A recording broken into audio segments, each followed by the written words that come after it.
दिसंबर का महीना चल रहा था और शहर में कड़ाके की ठंड पड़ रही थी। उसी शहर में मुस्कान नाम की एक लड़की रहा करती थी, जो कि दिखने में तो काफी खूबसूरत थी, लेकिन उसका रंग काला था। एक रोज मुस्कान और उसकी माँ बाजार से आ रही होती है। तभी कुछ शरारती बच्चे मुस्कान को देखकर चिढ़ाने लगते हैं। ये देखकर मुस्कान की माँ को बहुत बुरा लगता है और मुस्कान की माँ उन बच्चों को डांटना शुरू कर देती है। लेकिन मुस्कान अपनी माँ का हाथ पकड़कर उन्हें घर ले आती है और कहती है, अरे माँ, आप उन छोटे बच्चों पर क्यों चिल्ला रही थी? वो तो नादान है। वो कोई नादान बच्चे नहीं है, शैतान है शैतान। देखा नहीं था किस तरह से तुम्हें तुम्हारे रंग को लेकर चिढ़ा रहे थे? अरे माँ, अब इसमें चिढ़ाना कैसा? मैं तो हूँ ही सच में काली। तो क्या हुआ? काला होना कोई पाप थोड़ी है। मुझे तो मेरा काला रंग बहुत पसंद है। और हाँ, अब से अगर कोई भी मुझे मेरे रंग की वजह से कुछ भी बोलेगा तो आप कुछ नहीं बोलेंगी। अरे क्यों ना बोलूं? अगर कोई मेरी फूल सी बच्ची का मजाक उड़ाए तो? मुस्कान अपनी माँ को बहुत समझाती है, लेकिन मुस्कान की माँ कविता उसकी कोई भी बात नहीं मानती और ना ही समझती है। फिर मुस्कान अपने कमरे में चली जाती है। ऐसे ही समय बीतता है। एक सुबह मुस्कान अपने कॉलेज जाने के लिए तैयार हो रही थी। तभी वो अपनी माँ से कहती है, माँ, जल्दी से मेरा नाश्ता लगा दो और हाँ, मेरा टिफिन भी पैक कर देना, मैं लेट हो रही हूँ। ये ले तेरा नाश्ता, तेरा टिफिन। जल्दी से नाश्ता कर ले और अपने कॉलेज चली जा। फिर मुस्कान फटाफट नाश्ता कर लेती है और अपनी माँ के हाथ का बनाया हुआ लंच बॉक्स लेकर अपने पर्स में रखती है और कॉलेज के लिए निकल जाती है। आज मुस्कान मन ही मन बेहद खुश थी और मुस्कान ज्यादा नर्वस भी थी, क्योंकि आज वो अपने कॉलेज में पढ़ने वाले सीनियर दीपक को प्रपोज करने वाली थी। आज तो 31 दिसंबर है, नए साल की शुरुआत होने वाली है और ये नए साल की शुरुआत मैं दीपक के साथ करना चाहती हूँ। मुस्कान कॉलेज पहुँच जाती है और कॉलेज पहुँचते ही अपनी क्लास अटेंड करती है और क्लास अटेंड करने के बाद सभी शाम को एक कैफे में मिलते हैं। तभी मुस्कान मन ही मन सोचती है, यही सही मौका है, मैं अभी दीपक को अपने दिल की सारी बात कह देती हूँ। मुस्कान, तुम भी बता दो तुम्हें क्या खाना है, मैं फटाफट ऑर्डर कर देता हूँ। तुम जो खाओगे मैं वही खा लूंगी और हाँ, जल्दी आना, मुझे तुमसे कुछ जरूरी बात करनी है। दीपक मुस्कान से सीनियर होता है, लेकिन दोनों काफी अच्छे दोस्त होते हैं। लेकिन वही मुस्कान मन ही मन दीपक को काफी पसंद करती है। ऐसे में दीपक और मुस्कान के साथ बाकी कुछ और दोस्त भी आए होते हैं। तभी दीपक खाने के लिए कुछ ले आता है। फिर दीपक मुस्कान से कहता है, हाँ मुस्कान, बोलो, तुम्हें कुछ बात करनी थी ना? हाँ, वो मैं कह रही थी कि की ही करती रहोगी या कुछ बोलोगी भी? मैं तुम्हें बहुत पसंद करती हूँ। ये सुनकर दीपक जोर जोर से हंसने लगता है। दीपक की हंसी सुनकर बाकी और दोस्त भी हंसने लगते हैं। तभी मुस्कान कहती है, इसमें हंसने वाली क्या बात है? तुम इस तरह क्यों हंस रहे हो? भला ऐसा मजाक सुनकर हंसूंगा ही, रोना तो नहीं आएगा। पर ये मजाक नहीं है, मैं सच में तुम्हें बहुत पसंद करती हूँ। अच्छा, मैंने तुम्हें उंगली क्या पकड़ाई? तुमने तो गला ही पकड़ लिया। माना कि मैं तुमसे अच्छे से बात करता हूँ, इसका मतलब ये तो नहीं कि किसी भी काली पीली लड़की को मैं पसंद करने लगूंगा। दीपक, ये तुम क्या कह रहे हो? बिल्कुल सच कह रहा हूँ। अपनी शक्ल कभी देखी है? तुम कितनी काली हो, ऊपर से तुम्हारा नाम मुस्कान है, देखकर ही हंसी छूट जाती है। शायद इसलिए तुम्हारे माँ बाप ने तुम्हारा नाम मुस्कान रखा है। वैसे तुम्हारे सामने तो एक काला कौवा भी फेल है और तुम्हें लगता है कि मैं तुम्हें पसंद करूँगा। ये तुमने सोच भी कैसे लिया? देखो तो जरा, इतनी हिम्मत आ गई कि कॉलेज के सबसे हैंडसम लड़के को प्रपोज कर रही है वो भी इतनी काली होके। ना तो अकल है और ना ही शक्ल, ऊपर से इसकी हिम्मत तो देखो, तुम सबके सामने मुझे प्रपोज कर रही है। दीपक सभी दोस्तों के सामने मुस्कान को ना जाने क्या क्या कहता है। ये सारी बातें सुनकर मुस्कान बहुत ज्यादा टूट जाती है और रोती हुई अपने घर चली जाती है और मन ही मन ये तय कर लेती है कि उसे किसी न किसी तरह से सुंदर बनना है। फिर क्या, मुस्कान अपने नए साल की शुरुआत नई मुस्कान के साथ करती है। वो एक पार्लर में जाती है और फेशियल से लेकर ना जाने क्या क्या ट्रीटमेंट अपनी बॉडी पर करवाती है, जिसके बाद उसे देखकर पहचान पाना मुश्किल हो जाता है। मुस्कान का ये रूप देखकर उसकी माँ कविता कहती है, अरे बेटी मुस्कान, ये क्या, तूने तो अपना होलिया ही बदल लिया, बिल्कुल अप्सरा लग रही है। अरे माँ, आप भी ना, मुझे शर्म आ रही है। मैं तुझे काला टीका लगा देती हूँ, कहीं किसी की नजर न लग जाए मेरी प्यारी मुस्कान को। कितनी सुंदर लग रही है। मुस्कान को इस तरह से देखकर सारे मोहल्ले वाले हैरान थे कि एक दिन में ऐसा क्या हो गया कि मुस्कान इतनी सुंदर लगने लगी। वहीं मुस्कान का एक दोस्त उसको इस तरह देखकर थोड़ा सा नाखुश था। मुस्कान साहिल को देखकर उससे कहती है, देख क्या रही हो, लग रही हो ना मैं सुंदर? नहीं तो किसने कहा, तुम जैसी नकचड़ी लड़की और सुंदर। हाँ, ये कोई हंसी की बात नहीं है। लेकिन सच बताओ, तुमने ये क्या करवा दिया? हर कोई मुझे काली काली कहता रहता था, अब कोई मुझे काली कहकर तो दिखाए। काला होना कोई पाप थोड़ी है, तुम तो वैसे भी कितनी सुंदर लगती हो। तुम्हारा रंग तो तुम्हारे ऊपर कितना खिलता था। फिर मुस्कान अपने कॉलेज पहुंचती है। मुस्कान का ये नया रूप देखकर दीपक और उसके दोस्त हैरान रह जाते हैं। तभी एक लड़का कहता है, ये वही मुस्कान है ना जिसकी हमने कल इंसल्ट की थी? हाँ, ये तो मुस्कान ही है। इसने तो अपनी चाल ढाल ही बदल दी। ये तो किसी हीरोइन से कम नहीं लग रही। लगता है इसने अपनी इंसल्ट को कुछ ज्यादा ही सीरियस ले लिया। कहीं मैंने मुस्कान को कुछ ज्यादा ही तो नहीं बोल दिया? चलो एक बार मुस्कान के पास चलते हैं। पागल हो गए हो क्या? इतना कहकर दीपक वहाँ से चला जाता है। तभी दीपक के साथ रहने वाला एक दूसरा लड़का उससे कहता है, साल का नया दिन इतना बोरिंग नहीं जा सकता, चलो कुछ करते हैं।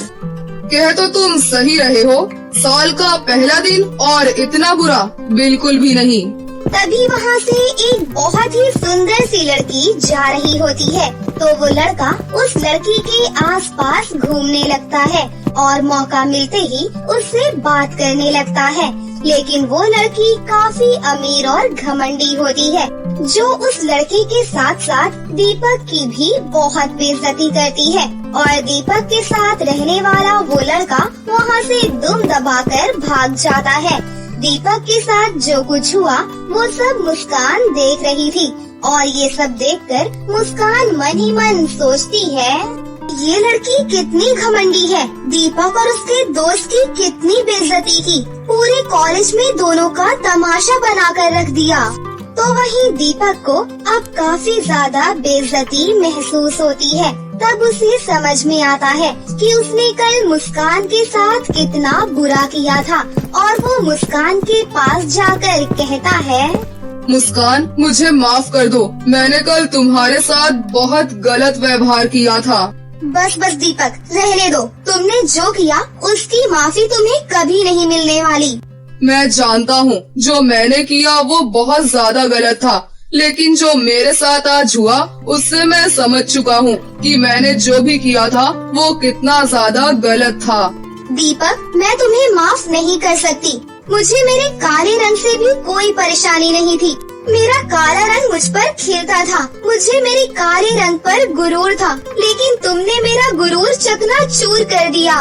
हाँ मुस्कान, मैं तुम्हारा गुनहगार हूँ। तुम जैसी थी वैसे ही सुंदर लगती थी। तुमने जो भी ये मेकअप ट्रीटमेंट करवाया है, प्लीज इसे अभी के अभी हटा दो। दीपक मुस्कान से काफी ज्यादा माफी मांगता है और उसे बहुत देर तक मनाता है, लेकिन मुस्कान को इतना ज्यादा बुरा लगता है कि वो दीपक को माफी नहीं करती। तभी दीपक उससे कहता है, मुस्कान, क्या तुम अपना कॉलेज खत्म होने के बाद इसी नए साल के दिन मुझसे शादी करोगी? शादी का प्रपोजल सुनकर मुस्कान चौंक जाती है। ये तुम क्या कह रहे हो? कल तक तो तुम मुझे मेरे काले रंग को लेकर इतने ताने दे रहे थे और आज जब मैं इतनी सुंदर लगने लगी हूँ तो तुम मुझे शादी के लिए प्रपोज कर रहे हो? मैं तो तुम्हें कॉलेज के पहले दिन से ही पसंद करता हूँ, लेकिन मुझे डर था कि अगर मैं तुम्हें डेट करूँगा तो कॉलेज में मेरा मजाक बन जाएगा, लेकिन अब मुझे इस बात से कोई फर्क नहीं पड़ता। इतना कहकर दीपक अपने घुटने पर बैठ जाता है और अपना हाथ मुस्कान की तरफ आगे करके उससे उसका हाथ मांगता है। दीपक की सारी बातें सुनने के बाद मुस्कान का दिल पिघल जाता है और वो दीपक को हाँ कर देती है। तभी दीपक उससे कहता है, मुस्कान, अब तुम पहले की तरह हो जाओ। तुम जैसे पहली थी मुझे वैसी ही पसंद हो। मुझे भी मैं वैसे ही पसंद हूँ। दोनों के मानने और मनाने के बाद वो अपनी पढ़ाई पूरी करते हैं। फिर जैसे ही मुस्कान का कॉलेज खत्म होता है तो नए साल के दिन ही दोनों शादी के बंधन में बंध जाते हैं और अब दीपक को मुस्कान के काले रंग से कोई परेशानी नहीं थी।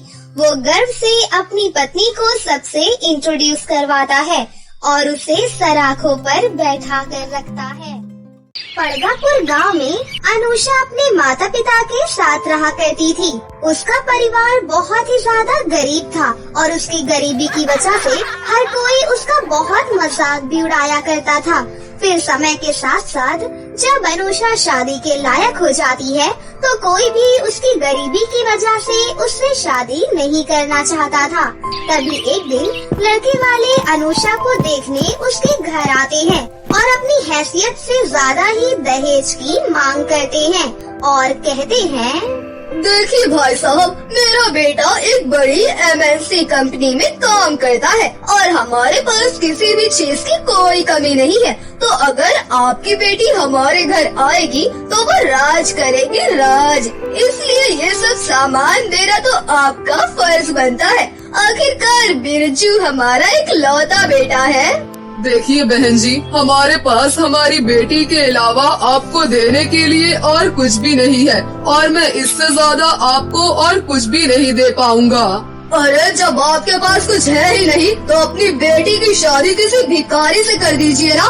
इतने बड़े घर में शादी करने के सपने क्यों देख रहे हैं? खामखा हम लोगों का टाइम खराब कर दिया। चलो बेटा इन फकीरों के यहाँ से।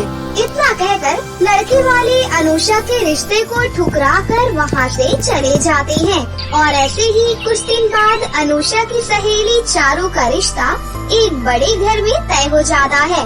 दरअसल चारू अनुषा की बहुत अच्छी सहेली थी, लेकिन वो हैसियत में अनुषा से बहुत ज्यादा अमीर थी, जिस वजह से चारू के माता पिता को अनुषा और चारू की दोस्ती बिल्कुल भी पसंद नहीं थी। इसलिए जब एक दिन चारू अपनी माँ के साथ अपनी शादी का लहंगा खरीदने जा रही होती है, तभी सामने से अनुषा आ जाती है, जिसे देखकर चारू की माँ गायत्री कहती है, ओह माय गॉड, पता नहीं ये सुबह सुबह मैंने किस भिखारी का चेहरा देख लिया। मॉम प्लीज ऐसे मत कहिए, अनुषा मेरी बहुत अच्छी दोस्त है। अरे तुम्हारी दोस्ती की वजह से ही तो मैं इस लड़की को बर्दाश्त कर रही हूँ, वरना इसके जैसी गरीब तो हमारे घर में नौकरानी भी नहीं होती है। अरे माँ बस भी कीजिए। वैसे अनुषा तूने अच्छा किया जो तू यहाँ आ गई। तुझे पता है मैं और माँ मेरी शादी का लहंगा लेने जा रही है, तो तू भी हमारे साथ चल। अरे ये हमारे साथ आकर क्या करेगी? क्यों माँ, अनुषा को भी तो मेरी शादी में पहनने के लिए लहंगा खरीदना है ना, इसलिए अनुषा तू भी मेरे साथ चल। इतना कहकर चारू अपनी सहेली अनुषा के साथ अपनी शादी का लहंगा खरीदने चली जाती है। वहाँ गायत्री चारू के लिए एक से बढ़कर एक लहंगे निकलवाती है और चारू भी उनमें से सबसे महंगा और एक्सपेंसिव लहंगा पसंद कर लेती है।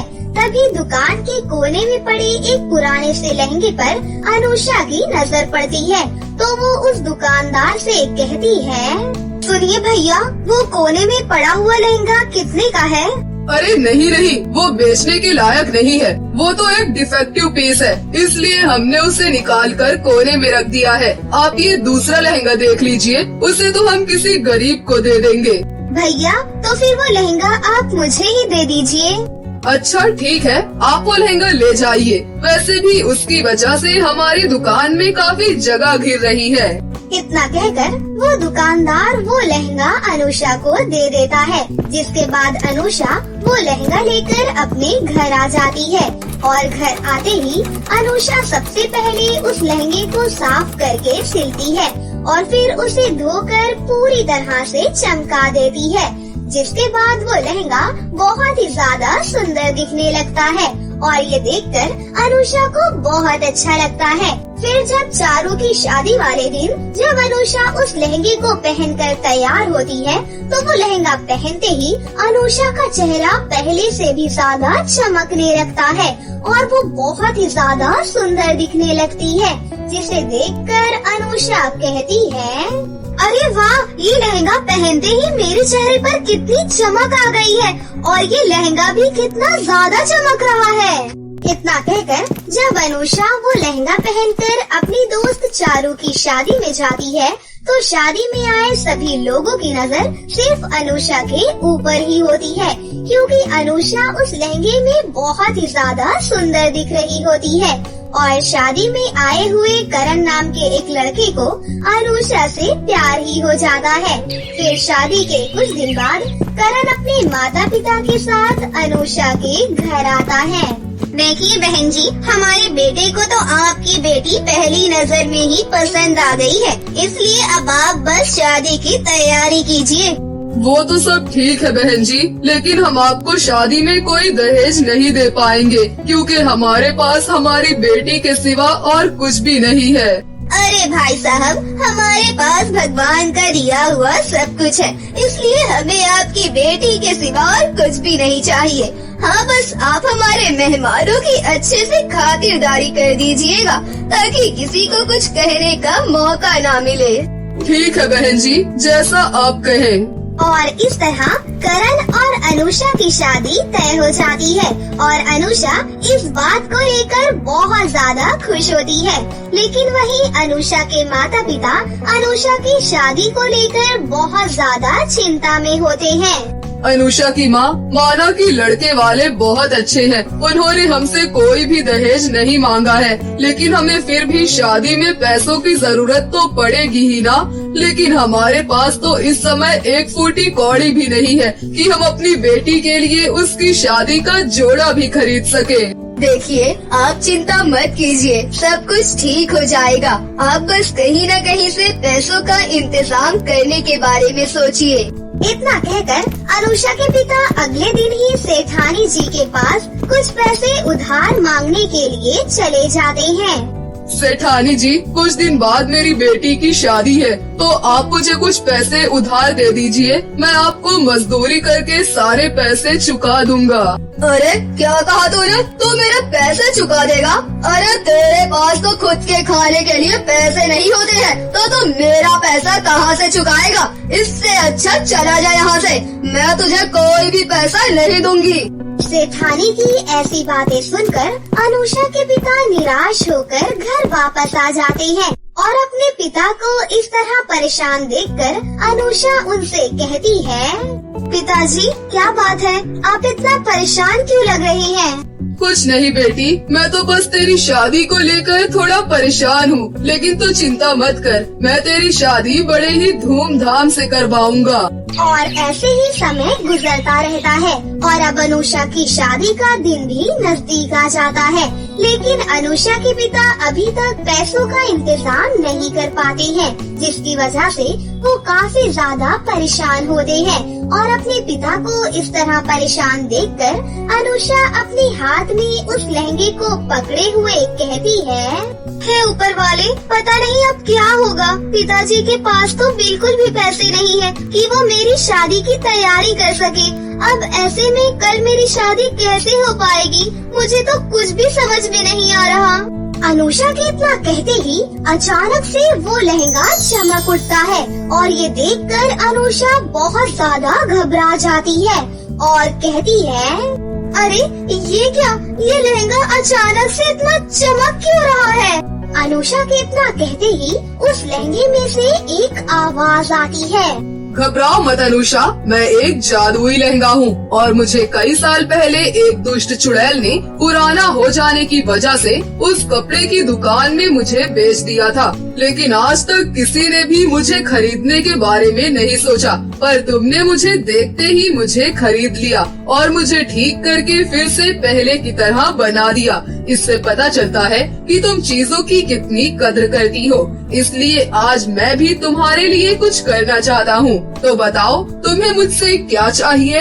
जादुई लहंगे की ये बातें सुनकर अनुषा उसे अपनी सारी परेशानी बता देती है, जिसके बाद वो लहंगा कहता है, बस इतनी सी बात, तो ये लो। जादुई लहंगे की इतना कहते ही उसके अंदर से ढेर सारी नोटों की गड्डियाँ निकलना शुरू हो जाती है और ये देखकर अनुषा बहुत ज्यादा खुश हो जाती है और कहती है, आपका बहुत बहुत शुक्रिया जादुई लहंगे। और इस तरह से अनुषा वो सारे पैसे ले जाकर अपने पिता को दे देती है और उन्हें सारी बातें बता देती है, जिसके बाद उसके माता पिता भी बहुत ज्यादा खुश हो जाते हैं और शादी वाले दिन वो अनुषा की बड़े ही धूमधाम से शादी करवाते हैं। और अनुषा की शादी इतनी धूमधाम से होता देखकर चारू की माँ की आंखें फटी की फटी रह जाती है। लेकिन चारू अपनी दोस्त की ये शादी देखकर बहुत ज्यादा खुश होती है और इस तरह उस जादुई लहंगे की वजह से अनुषा की शादी बड़े ही धूमधाम से करण के साथ हो जाती है और अब वो हंसी खुशी से अपने ससुराल चली जाती है और अपना जीवन व्यतीत करने लगती है। तो दोस्तों, कैसी लगी आपको हमारी ये कहानी? अगर आपको हमारी कहानी अच्छी लगी हो तो इसे जरूर लाइक करें, साथ ही हमारे चैनल को सब्सक्राइब भी कर लें और बेल आइकन को दबाना ना भूलें। मिलते हैं अगली वीडियो में। धन्यवाद।